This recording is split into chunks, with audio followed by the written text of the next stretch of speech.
Les 1001 vies de Sign, une enquête de Karim Boukercha. Épisode 4, les Français à New York. Dans les premiers temps du graffiti à Paris, Sign va vraiment se faire un nom dans le milieu. Donc il rentre dans un groupe très connu qui s'appelle les CTK, il tag partout, et là définitivement il fait partie du milieu hip-hop et de ses pionniers.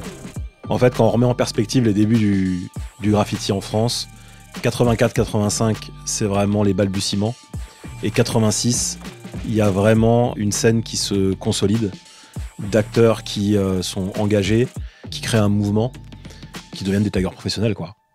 Et Sign fait vraiment partie de ces grands noms de la première génération du graffiti en France. Du coup, ils sont très actifs sur Paris. Et puis, au fur et à mesure, ils rencontrent des étrangers, notamment des Européens, des Hollandais, des Allemands. Au gré des rencontres, certains partent en voyage un peu partout en Europe pour graffer. Mais à cette époque-là, le Graal, c'est New York, parce que New York, c'est là où est né le graffiti. Pour quelqu'un qui aime le graffiti, forcément, t'as envie d'aller voir ça. Et ça, il fait partie vraiment des chanceux qui vont pouvoir aller à New York et voir ça de ses propres yeux. Les 1001 vies de Sign. À l'époque où Gurvan tag avec ses amis, dans ses archives, on peut se rendre compte qu'il y a des photos où on voit qu'il a voyagé. Il a été en Allemagne, il a été en Hollande, puis il a été aux États-Unis. Est-ce qu'il te parle de ses voyages ? Il ne parle jamais de ses allées-venues, mais jamais. Daniel, maire de Sign. Je savais qu'il allait à New York, mais il ne m'en parlait pas. Il ne me parlait même pas de l'atmosphère de là-bas, comment ça se passait et tout. Rien du tout. Non, mais c'est une sacrée story, là. Il était un peu fier quand même quand il est allé aux US, parce que ça, c'est un rêve de gosse, hein, je veux dire, les Américains, tout ça, toute la culture de l'après-guerre et tout ça, il s'en était bien imbibé aussi, lui. Mais il était content, il était un peu fier de pouvoir avoir l'argent pour y aller.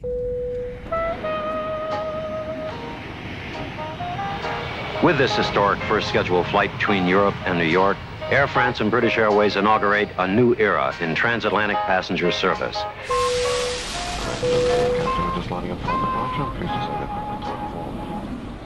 Un jour, il a sorti, j'irais même taguer Alcatraz, le seul souci, c'est les requins. Parce qu'il faut traverser la baie pour y aller. Mais j'irais même taguer Alcatraz.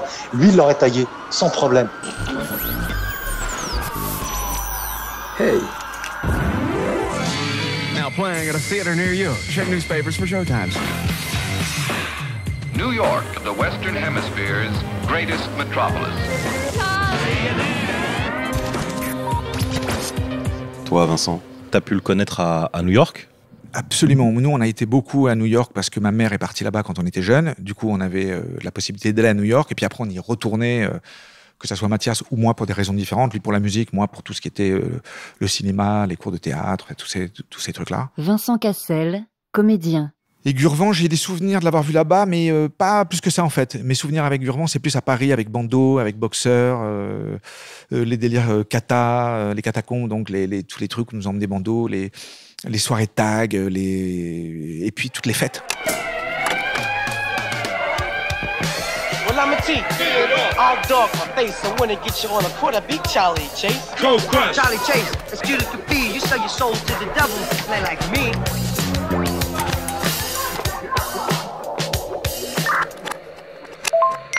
Ouais, salut Grave-Tout, c'est Bando, Philippe, qui m'a donné ton numéro. Je fais un documentaire sonore sur la vie de Sign, Gurvan. Donc je cherche des gens qui l'ont fréquenté. Et Philippe m'a dit que tu l'avais connu et que vous aviez été à New York ensemble. J'aimerais bien que tu me racontes ça. Je te remercie. Je suis dans la voiture, hein, je suis désolé. De sortir dans Grave 2, c'était quand même il y a très longtemps, quoi. Là, tu m'as choqué, quoi. J'étais à fond là-dedans, j'ai tagué beaucoup. C'était super important pour moi, mais en même temps, c'était plutôt l'amitié avec mes potes. Pour moi, Sign, c'était des crises de rire. J'ai un souvenir de lui. Sneak, alias Grave-Tout, graffeur. Où, quand il rigolait, il avait des gencives énormes. quand tu voyais ses gencives, tu savais qu'il était c'est genre super heureux quoi, et que c'était super drôle quoi. Je sais plus exactement comment il est venu, mais je sais que par rapport à pas mal d'autres personnes, il avait un peu de moyens. Je sais plus exactement ce que c'était, s'il avait hérité de l'argent ou je sais plus quoi. Donc il avait suffisamment d'argent, voire plus que certains, pour pouvoir suivre Philippe dans ses délires et tout ça. Au début, il était super cool. Bandeau, graffeur. Super passionné de tag et aussi de snowboard. On a énormément voyagé ensemble pour faire du snowboard. C'était tout au début du snowboard, ça. Donc, il y avait, en France, il y avait que quelques personnes qui en faisaient. En Amérique, il y avait personne. Il y avait que 2 endroits qui étaient autorisés à l'époque. Et en fait, on s'est retrouvés à aller à Jackson Hole parce que c'est le seul endroit qui était autorisé. Et en même temps, on allait à New York et tout pour vacances tag et tout ça. Et on a fait, je crois, 3 voyages là-bas à New York. Je me souviens de journées où on prenait des taxis avec Sign, on allait de A à Z. Sneak. On mettait juste nos têtes en arrière pour regarder, à travers la vitre arrière, pour regarder les immeubles. T'imagines, tu vois ça dans un film, quoi. C'était incroyable, quoi. Quand tu sors de JFK et que tu passes par-dessus le pont, c'est mortel. Mais quand tu le fais à l'époque du hip-hop et que tu rentres dans le feu de l'action et tout ça, c'était un truc, c'était trop cool, quoi. All the animals come out at night. Whores, skunk pussies, buggers, queens, fairies, dopers, junkies. Sick, venal. Someday a real rain will come and wash all the scum off the streets.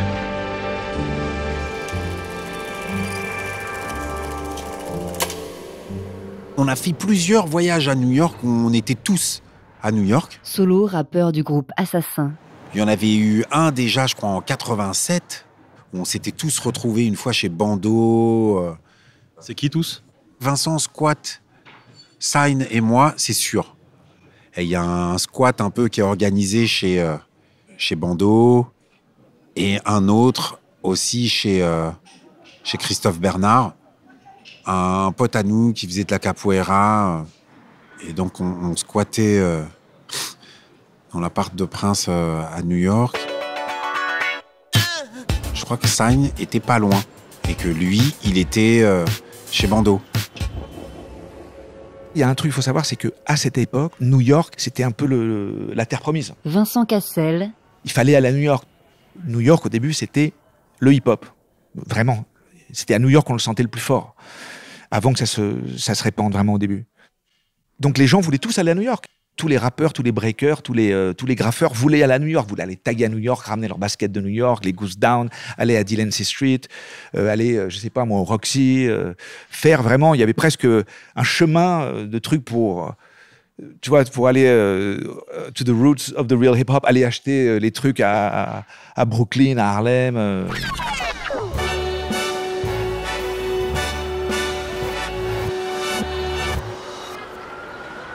Te colle. Il part à New York en 85, je pense, la première fois. Cool Chain du groupe NTM. Et moi, je pars fin 85 avec Te colle. Et on reste 15 jours à New York. On dort pas chez Bando, on dort au YMCA. Donc moi, je pars là-bas, mais pas essentiellement pour les graffitis. Je suis plutôt breaker, je suis à fond dans le break, moi. Et donc après, je rencontre aussi des Américains qui dansent dans la rue. Parce qu'en fait, ouais, je les regarde dans la rue ramasser leur lové et tout avec le mec qui a la batterie. On est à 42nd Street, là, à Times Square. Et à un moment donné, j'en peux plus, quoi. Et je les regarde, je dis, can I do something? Il me dit, ouais, ok, nana. Et il me voit breaker. Et en fait, je fais des faces quand même qui sont déjà, parce que moi, je passe déjà à la coupole et tout ça, coupole sur les mains. Et là, les mecs se disent, mais comment ça, un Français qui est genre quasi au level des Américains, quoi. Mais moi, j'ai pris les Rocksteady Crew en boucle, j'ai analysé tout, Kuriaki, tout ça, Buckford. Et donc, et les mecs m'appellent The French Guy, parce que dès que j'ai commencé à parler anglais, ils se sont rendus compte très vite que j'étais pas américain. You say, one for the trouble, two for the time. Come on, girls, let's rock that. Moi, comment je rencontre Squat, c'est l'année où je vais avec Te colle à New York. L'anecdote, c'est que Te colle a rencontré Squat chez Bando. Quand moi j'arrive à New York, lui est déjà là, en fait, Te colle. Et il me dit, ouais, il y a un mec, il fait du break, il s'appelle Squat. Non. Et là, on rencontre Squat. Sign, tu le rencontres où et de quoi tu te souviens de lui de cette époque? Pas grand-chose, parce que j'ai pas tellement traîné avec lui. Mais je l'ai vu aussi à New York. J'ai même peint avec lui à New York. J'ai les graffitis chez moi. C'était West Side, côté presque de la rivière. C'est quoi, Hudson River? J'ai encore la photo à la maison. Hein. Moi, je suis en Puma avec ma casquette à l'envers et je suis devant un sign. Et je suis comme ça à pose de b-boy. Voilà. Ceux qui allaient à New York à l'époque, Leeds, graffeur. c'est ceux qui pouvaient se le permettre d'y aller déjà financièrement. Les premiers mecs qui m'ont fait rêver en parlant de ça, c'est des mecs comme Combe, Bando, Vincent, Tesquois, Sagne bien sûr, Solo. C'est eux qui me parlaient de là-bas. Eux, ils n'ont pas allé au Roxy avant que ça ferme définitivement. Nous, non. Nous, on n'a pas connu ces trucs-là. T'es comme par exemple dans NTM, le premier qui a été là-bas, c'est pas Joey. C'est Chien qui a été là-bas le premier, tu vois. Et ouais, eux, ils nous racontaient comment c'était là-bas. Et c'est eux qui nous ramenaient des trucs aussi. Moi, je donnais un peu de thunes des fois à Sagne. Ils m'ont ramené des trucs de là-bas. C'est vrai que les premières photos qu'on a vues, machin, nanana, les premières choses qu'on a ratées de New York, mais pas qui arrivaient aux autres, mais qui nous arrivaient comme si ça nous arrivait à nous. Ils nous disaient, ouais, vous voyez, on vit le hip-hop ici, c'est d'une certaine façon. Mais il dit là-bas, tout est plus ouf. Et aussi un truc qui nous rendait dingue, c'est que dans toute culture, tu vois, nous on était dans le hip-hop, donc on se déguisait, entre guillemets, en hip-hop. On n'avait rien ici, nous. On n'avait rien. Je sais que je me suis tapé des marches dans Paris, genre des 30, 35 km, voire 40 km à pied, à tourner dans Paris avec Ski, Jay, H, Majesty, et on cherchait des magasins pour acheter des superstars. On n'en trouvait nulle part et tout, un truc de ouf. Ou des Pumas Suède, il fallait qu'on se les fasse ramener là-bas. Premier truc que tu allais faire, c'était t'allais t'acheter des Pumas. Sneak. Et après, tu allais sur 42e rue et t'achetais un Walkman ou un truc comme ça qui faisait... Tu vois, à l'époque, c'était les vrais Walkman à cassette, quoi. Et donc, je vais 42e rue, j'achète le pur Walkman Sony, des modèles qui n'existaient pas en Europe, des trucs qui déchiraient sa race. Et nous voilà, Sign et moi, dans la rue, en train de marcher avec nos Pumas toutes neuves et nos Fat Laces qu'on vient de mettre, et le Walkman, et voilà. Et tout d'un coup, on voit un terrain de basket, et il y avait un super beau graffiti, mais énorme, quoi, un gros truc, super bien fait. Et puis on rentre dans le truc et on n'avait pas remarqué qu'on avait des bombes de peinture dans nos sacs. Et puis les mecs étaient en train de jouer au basket. En fait, c'était leur mur, c'était leur terrain, c'était leur mur, c'était leur tout, quoi. Et ils ont entendu les billes et ils nous ont alpagués. Et moi, ils m'ont braqué mon Walkman qui avait 4 heures. Et le mec, il a sorti un énorme couteau de Rambo. Il nous a fait, on s'est chié dessus, quoi. Et puis, on dit, mais non, mais on fait des graffitis. En fait, on venait voir le style de près parce que vraiment, c'est incroyable et tout ça. Et le mec l'a pris comme un compliment. Et puis, il me dit, ouais, reviens demain à la même heure et je te rends ton Walkman. Là, je fais genre, ouais, bon. De toute façon, t'avais pas le choix de dire oui ou non, hein. On rentre à la maison, on est content, on a survécu. Tout ça, c'était des expériences super jeunes, quoi. Et puis, je dis à Saïn, viens, on y retourne pour aller chercher mon Walkman. Et il me dit, bah, attends, c'est ton Walkman, fuck you, j'y vais pas. Et j'ai dit, mais non, mais t'étais avec moi, il faut que tu viennes avec moi, tout ça. Et à la fin, il m'a largué, quoi. Il m'a dit, non, il a eu peur et il voulait pas y retourner. Et donc, je retourne au terrain de basket et tout ça, et les mecs étaient toujours là. Et le mec, il me rend mon Walkman et il me rend un énorme paquet de piles. Mais genre, il y avait des piles pour une semaine, quoi. Et donc, super gentil, super cool. Il me dit pas mal ta musique et tout ça, etc., etc. Et ce jour-là, donc moi, j'ai fait des potes qui faisaient des graffitis. Ils m'ont fait rentrer dans leur truc et tout ça. Et tout d'un coup, c'était un peu comme, tu vois, c'était, waouh, putain, incroyable. Good morning, New Yorkers. Looking for another beautiful day here in the city. Ce que ces gens-là faisaient à New York, c'était chaud. Solo. C'était l'époque où il n'y avait pas des blancs partout. Passer la 125e, il n'y avait pas de blancs. Et quand je dis passer la 125e, je suis gentil. Déjà 95e ou un truc dans le genre, il n'y avait plus de blancs. Donc déjà, d'aller faire leurs courses dans le Bronx, tu vois, tout ce genre de trucs-là. Et eux, ils y allaient tout le temps et tout seuls. Vincent, Squat, Sign, c'est des gens qui ont fait des trips à Fordham Road, tu vois, ou aller à ces endroits-là, seuls. La manière dont ils ont, cette petite bande-là, là, où ils ont abordé le truc, ils l'ont fait à la française et pas à la ricain. Ça veut dire à la française, ça veut dire que pour nous, il n'y a pas de barrière. Et que cette culture-là, elle n'est pas empreinte pour nous de l'histoire des ghettos américains et elle en fait partie, mais pour nous, c'est pas juste que ça. Nous, on le vivait à notre manière à nous et on se disait, ouais, mais en vérité, tout le monde est pote. L'historique, tu vois, de ce truc-là, ça nous échappe. Et eux, ils le vivent, mais ils le vivent à 200%. même moi, tu vois, qui y allais quand même depuis 84, au bout d'un moment, tu vois, je commence à me rendre compte que tu peux pas aller partout. C'est cloisonné, quoi. Mais pour eux, c'est pas cloisonné. Et comment ils arrivent par rapport au graffiti et ainsi de suite, la culture, ça leur ouvre toutes les portes.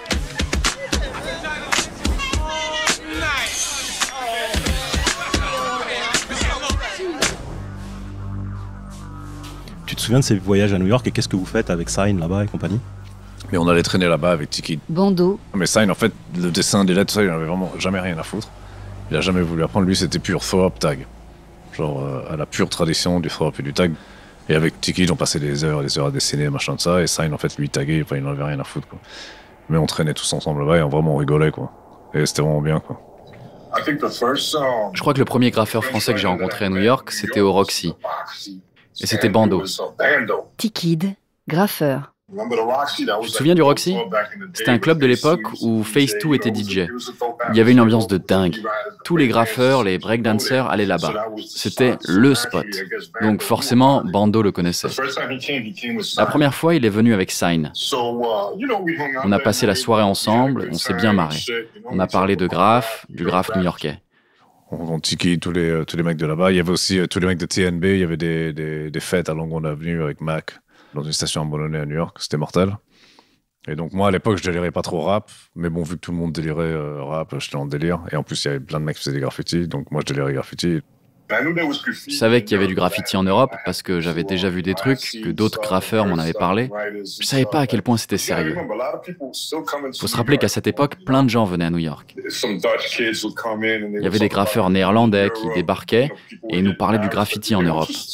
On me disait qu'il y avait des mecs qui peignaient à Paris, mais c'était jamais très précis. J'étais pas vraiment au courant de l'ampleur du truc. Je savais qu'il y avait quelque chose, mais je pensais que c'était surtout des murs et du tag, des trucs comme ça. Je savais pas qui bombardait le métro. Je savais même pas que Paris avait un métro, pour être honnête. Et puis ils m'ont expliqué, ils m'ont dit que ouais, ça s'appelle le métro et qu'ils le défonçaient. Ok, waouh. Donc voilà, on a appris à se connaître, on a traîné ensemble et on a passé des super moments. Et après ça, on est resté en contact. Bandeau et Sign sont même venus chez moi. J'habitais la 183e et Walking Avenue, dans le Bronx. Bandeau et Sign, ils étaient vraiment curieux. Ils voulaient voir tout ce qu'on faisait ici à New York. Ils voulaient peindre des trains, mec. Ils voulaient carrément aller dans le yard. Alors je les ai amenés au Ghost Yard. Le Ghost Yard, c'était mon dépôt. C'est là qu'on envoyait les trains en panne pour les réparer. Il était sur la 207e rue, dans le nord de Manhattan. Et c'était mon yard. Je le protégeais, mec. Je faisais en sorte qu'aucun toy n'y mette les pieds. Si je te chopais là-dedans, je te défonçais et je te prenais ta peinture. Ce dépôt, c'était quelque chose, sérieux. C'était l'un des meilleurs spots pour peindre à la fin des années 70 et au milieu des années 80. Il était situé juste à côté d'une rivière, donc en été, quand il faisait vraiment chaud, un épais brouillard arrivait de l'eau et recouvrait tout le yard, ce qui donnait une ambiance étrange. Au début, les agents de sécurité faisaient leur ronde avec des lanternes, et avec le brouillard, la lumière créait une lueur dans la nuit. Ça donnait l'impression que des fantômes se promenaient. En plus, à chaque fois qu'un train était cassé ou endommagé, on l'amenait là et on l'abandonnait. Avec le temps, il rouillait, tombait en morceaux et finissait en ruine. Et ressemblait à un train fantôme. C'est pour ces deux raisons que l'endroit a été surnommé le Ghost Yard.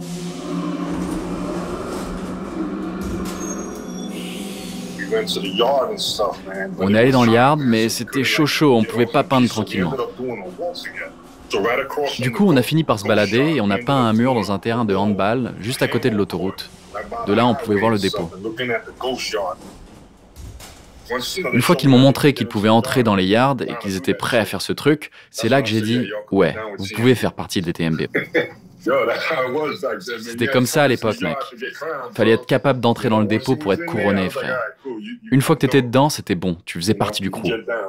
Pour eux, on était genre, ouais, les mecs de France et tout, donc en fait, ils nous prenaient sous leurs ailes. Et ils étaient super cool. Ils entraînaient ensemble tout le temps, ils les amenaient dans les yards, dans les fêtes, les machins. Et nous, on était genre les disciples, en fait, qui suivaient derrière, genre émerveillés par tout ce qu'on voyait. Je venais juste d'avoir mon fils, il venait de naître. Je venais d'obtenir un super poste pour la ville de New York, où je travaillais comme peintre.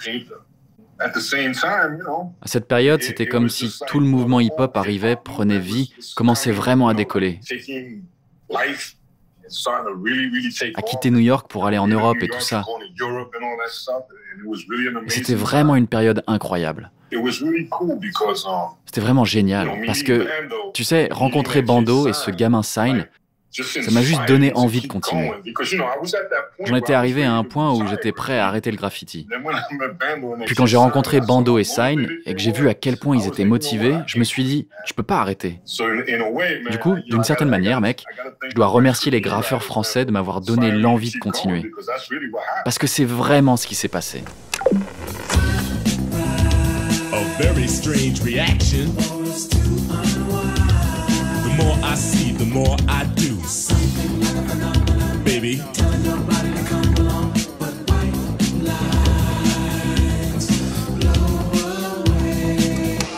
Je suis allé à pas mal de boîtes avec Sign. Sneak. On allait à Danceteria, on allait au Palladium, on allait à Underground qui était mortel. Underground, c'était abusé. T'allais en boîte.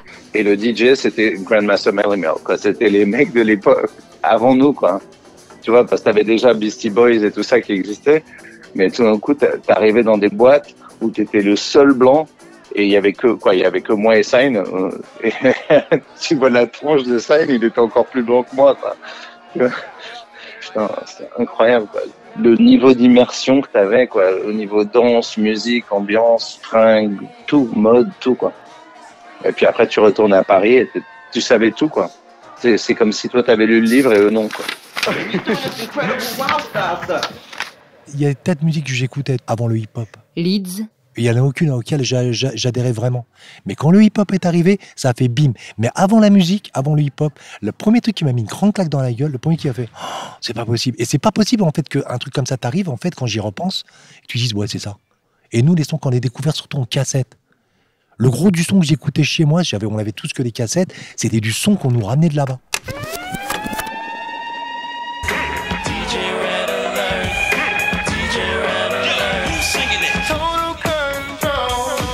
Show the flow with and go with the prog master. Tune in because it's booming less than if you make a rock faster. So don't shoot the give and riff about who is swifter, cause those who oppose get frozen other brothers shifter. We could do this. Sign, il m'a dit tiens, ça c'est DJ Red Alert. Je savais pas qui c'était, moi, DJ Red Alert. Point Blanc et M6, je savais pas ce que c'était. Je sais quoi ce bordel. Oh, par contre, quand t'écoutais, ils nous ramenaient aussi des photos qu'ils faisaient là-bas et tout. On rêvait d'aller là-bas. Mais moi, j'étais des années après eux. Eux, ils pouvaient y aller, pas nous. Et je sais que nous, ça nous faisait rêver. Hein. De ce voyage, est-ce que tu as eu l'impression qu'il a, je sais pas, vraiment kiffé? Enfin, il y a eu une révélation, il y a eu quelque chose? Non, moi, je me souviens pas de... Pour moi, il avait pas changé, hein, il était pareil. Sneak. Tu connais l'expression « pinch me » ? Pince-moi. Tu sais, quand tu rentres dans une pièce et t'y crois pas, quoi. Et puis tu dis à l'autre « pince-moi » pour vérifier que je suis pas en train de rêver, quoi. Bah, on a eu ça tout cet été-là. J'ai rêvé New York City serait ça. La maison de Philippe, c'était dans les beaux quartiers de Manhattan. Et on allait la nuit peindre ou traîner avec, tu vois, des gens dans genre South Bronx.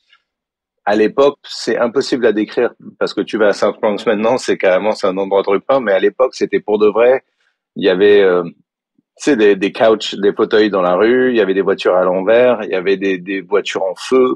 C'était l'apocalypse now, quoi. T'allais au magasin, tu t'achetais une bouteille d'eau et puis tu pouvais acheter un paquet de coke en même temps. C'était n'importe quoi. C'était un truc de fou furieux. Alors moi, j'étais jeune et j'avais les yeux ouverts, j'y croyais pas, quoi. Et j'avais été avec Sign et un jour il y avait eu un truc où on avait été invité par quelqu'un pour aller peindre dans un réservoir où il y a tous les trains, un dépôt, et on va, et c'est cette nuit-là que j'ai rencontré John Wayne. Et puis on a été dans un hangar, dans un yard, et là il y a eu une embrouille. Il y avait un mec, et je sais plus qui c'est du tout. Il y a tout d'un coup un gang différent qui arrive et il y a un mec qui arrive et ils se détestaient apparemment et nous on était un peu tu vois, genre collatéral au milieu, quoi. Et il y a un mec qui avait un fusil à pompe. Moi, j'ai fait genre what the fuck, et puis on s'est barré, quoi. Mais il y a eu un moment où je me suis dit, qu'est-ce que c'est que ce délire, quoi. Je me croyais dans un film, quoi. Tu sais, tu viens de France, t'as jamais vu un flingue de ta vie, quoi, tu vois, ou presque pas, quoi, tu vois. Et c'était super impressionnant. You talking to me? You talking to me? Take a trip on down the skate key. We used to have beef, but not none lately. Cause we got breath, got much respect. Balls was flying from the 9 to the 10. Who's the bitch that thought it was wet? I'm drinking Don P's and you're sipping Similac. So watch out, world, because the door's getting bigger. Peace to my man B.O., cause he's a Bronx nigga. I'm a Bronx nigga. Hey yo, where you at? I'm a Bronx nigga. Hey yo, what's your rap? Who the fuck do you think you're talking to? Il y a Sneak qui m'a raconté qu'il était parti une fois peindre dans le métro de New York avec John. Il y avait aussi Sign et Bando qui étaient là et qui s'étaient fait braquer par un autre groupe de taggers.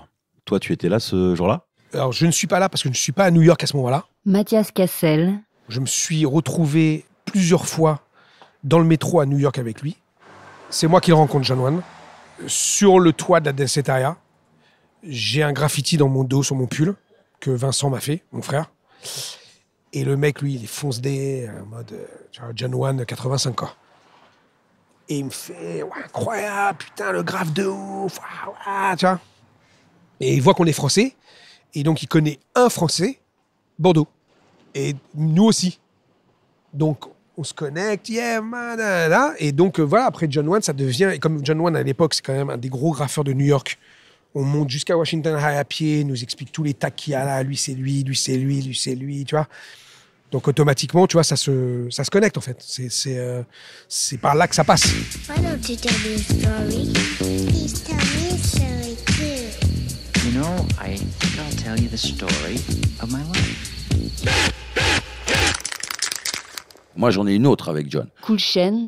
John était dans le Quecra à l'époque, avec sa veste John Perello ouverte. Il fait... moi, je suis frileux. Mais là, de toute façon, il fait, je sais pas, moins 5 degrés dans New York. Nous, on est doudoune, gants, machin, et on marche dans la rue, et on va peindre ce jour-là. Alors déjà, il buvait une bière fraîche, ce qui est impossible. Il fait moins 5 degrés, il faut me donner un chocolat chaud pour pas que je meure. Et lui, il a sa veste ouverte, t-shirt en dessous, et il fait moins 5 degrés. Et là, il met des coups d'avant-bras dans les réverbères. Yeah, man, ce soir, on va peindre des trains, je sais où il y a des white trains, nanana. Et on arrive jusqu'au truc, il avait un croc pour ouvrir les grilles. Et en fait, on arrive et il voit les trains, il y a le hangar qui est en extérieur. Il y a des chiens, il y a deux doubles grillages. Donc lui, il dit, c'est bon, on va niquer le grillage avec le croc et après, on y va. Mais je dis, mais frère, il y a des Rottweilers qui tournent avec des... T'es un ouf et tout. Il dit, c'est pas grave, le yinche, on lui met des coups de... Lui, il est fonce-dé. Et on l'a pas fait. Nous, on a fait machine arrière, voilà. Et c'est marrant, dernièrement, je suis à New York avec ma femme et on est 59e rue, donc le début de Central Park. Et ici, il y a une galerie d'art. Et en fait, dans cette galerie, il y a John. Enfin, John n'est pas là, mais il y a des tableaux de John. Et en fait, ça m'a replongé en 80. Et je me dis, putain, le mec était crackers. Il est venu en France et il est devenu ce mec qui expose à New York alors qu'il défonçait avec son 156 tout New York, quoi. C'est génial, quoi. Je trouvais ça super.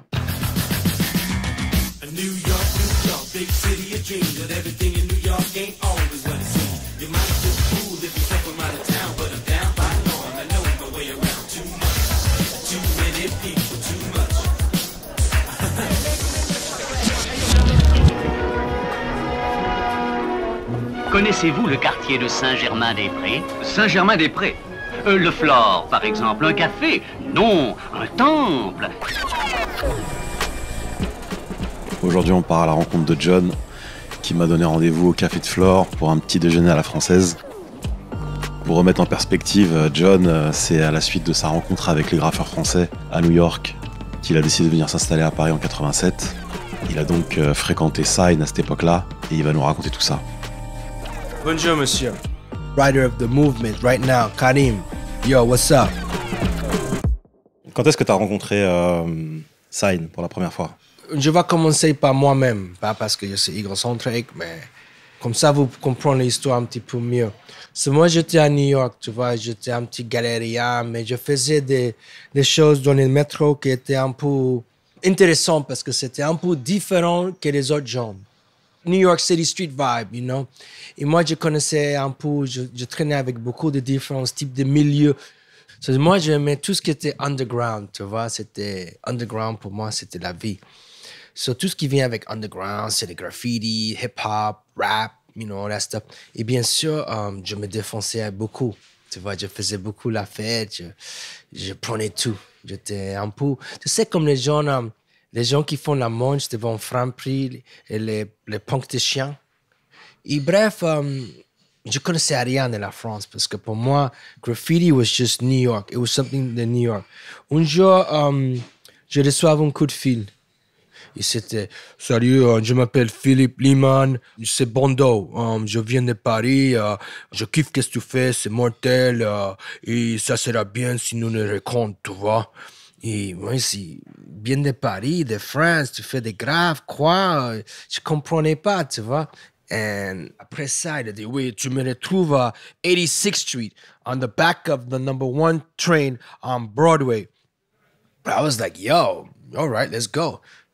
Moi, j'étais là-bas dans l'esprit que je vais boire des bières, fumer des pétards avec ces gens-là, de Paris, tout ça. Et je suis arrivé à pile à l'heure. Et quand je sors de l'écran, je les vois, Bondo, Sign, il y avait quelqu'un d'autre, je pense que c'était Sneak.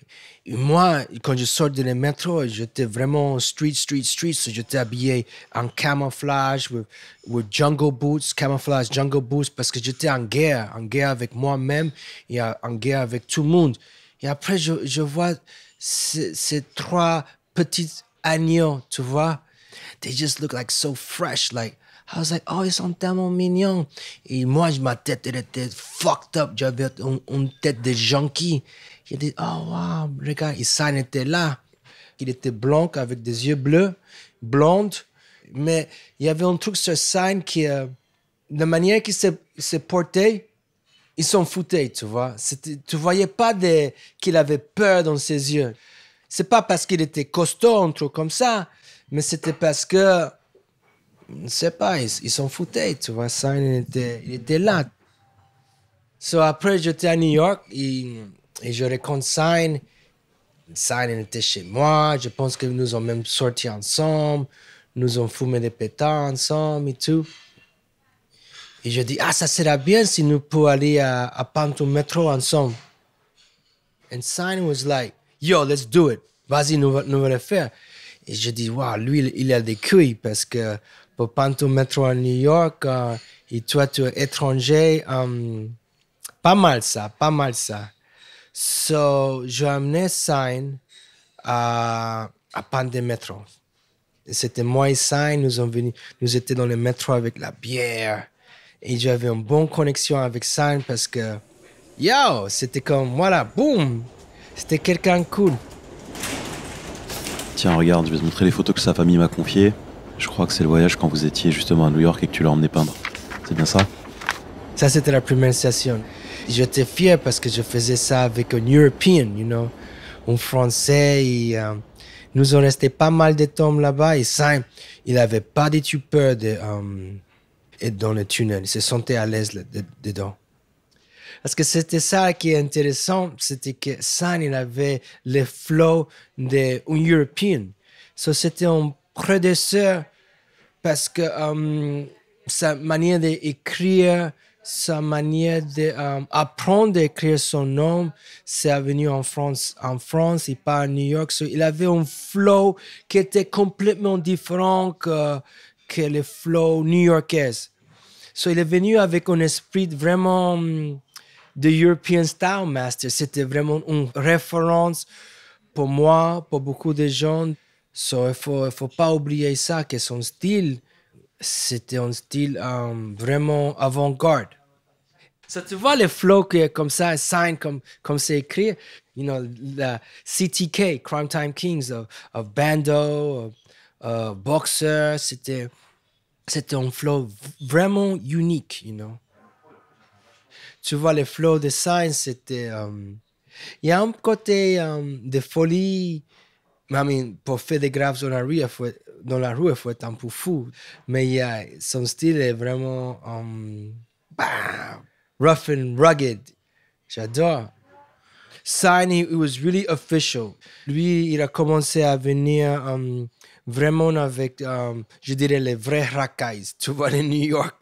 Il a commencé à traîner avec mes amis de vrais racailles. Il était incrusté dans le milieu. Mais moi, je voyais quelqu'un qui pouvait s'adapter à tout. Beaucoup de différentes situations. Il y a plusieurs personnes que j'ai fait parler qui m'ont dit que Sign, il avait une personnalité assez compliquée à cerner. Il était des fois extraverti, des fois introverti. Et d'autres m'ont dit aussi qu'il avait peut-être pris un personnage pour cacher une forme de sensibilité qu'il avait. Est-ce que toi, tu as ressenti ça? Chaque artiste, il essaie d'inventer une nouvelle personnalité. Pour devenir un graffeur, un tag dans la rue, il faut vraiment avoir une raison, tu vois. Je analyse ces questions-là tous les jours. Des fois, c'est la solitude, tu vois. C'est juste simplement la solitude. Moi, pour remplir cette solitude que j'avais, je commençais à taguer dans la rue. Je ne sentais pas présent de sa famille. Et c'est pour ça qu'il était seul. C'était un peu comme pour moi, un kid orphan. Un orphan kid, un orphelinat, you know. Il parlait jamais de sa mère ou sa sœur. Je me rappelle d'une chose, tu vois. Il m'a dit une fois qu'il a perdu son père. Il a touché un héritage. Mais la manière qu'il a dit ça, c'était pas comme s'il a gagné la loterie. C'était, je touchais cet argent, je m'en fous de l'argent, mais le fait que j'ai perdu mon père, je voyais la seule chose que ça le pesait plus que recevoir cet argent, qu'il dépensait comme... Il brûlait son argent, en fait. Ça, tu vois, il s'en foutait. C'était plutôt, j'ai touché cet argent, je vais tout le dépenser, je m'en fous, j'ai perdu mon père, voilà. Et c'était ça, la seule sensibilité que je voyais sur Sign. Je voyais que c'était pas un cadeau, c'est ça que je sentis vers Sign. Affaire à suivre. Dans le prochain épisode, Paris, la nuit. Sign, c'est quelqu'un que je voyais dans les boîtes de nuit, dans n'importe quel événement tout le temps, que ça soit dans la fashion ou dans les trucs plus obscurs de sound system. Des fois, les soirées, il pouvait y avoir, tu vois, on pouvait se retrouver à 20 ou 30. Sign, à chaque fois, il arrivait un peu nulle part. C'était un mec il arrivait, il mettait une pure énergie dans un endroit, et après, où il s'en allait, et il avait toujours fait son effet.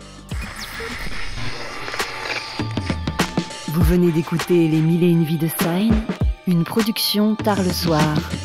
Enquête de Karim Boukercha, réalisée par Elsa Denac, musique originale Basile Bocquer, mixage Simon Zrak. Ce podcast fait partie d'un projet transmédia. Prolongez l'histoire avec un texte et des images inédites en vous procurant le livre My Name is Sign, Paris is Mine aux éditions L'Œil d'Horus. Livre disponible uniquement en ligne sur www.westedtalent.fr. Merci au fonds de dotation Agnès B, à Pseudo Radio et au fonds Renault pour l'Art d'avoir soutenu le projet.